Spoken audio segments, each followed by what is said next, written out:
আচ্ছা, এটার সাথে ওড়না, এটার সাথে ওড়না হচ্ছে এটা। হ্যাঁ, কালার কম্বিনেশনটা খুবই সুন্দর, একদমই একটু আনকমন। আর ওড়নার চারপাশ সেলাই করা, ওড়নার চারপাশ সেলাই করা, এবং নিচে আপনার ম্যাচিং টার্সেল দেওয়া আছে। এবং টার্সেলটা কিন্তু কোনো নর্মাল টার্সেল আমরা ইউজ করি নাই, এটার সাথে আমরা খুব সুন্দর একটা কি বলে আকাশি কালারের টার্সেল দিয়েছি। প্লাস হচ্ছে সেম সুতা, এই যে আপনার ড্রেসের যে কালার, সেই কালার ম্যাচিং করে আমরা কিন্তু এই সুতাটা ম্যাচিং করে দিয়েছি টার্সেলটা।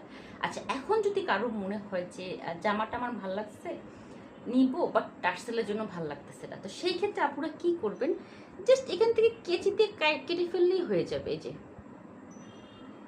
ঠিক আছে, কেচি দিয়ে টার্সেলটা কেটে ফেলবেন, ঝামেলা শেষ। আর কোনো ঝামেলাই নেই। যদি মনে হয় কারো যে হ্যাঁ টার্সেলে আপনার বিরক্ত লাগতেছে,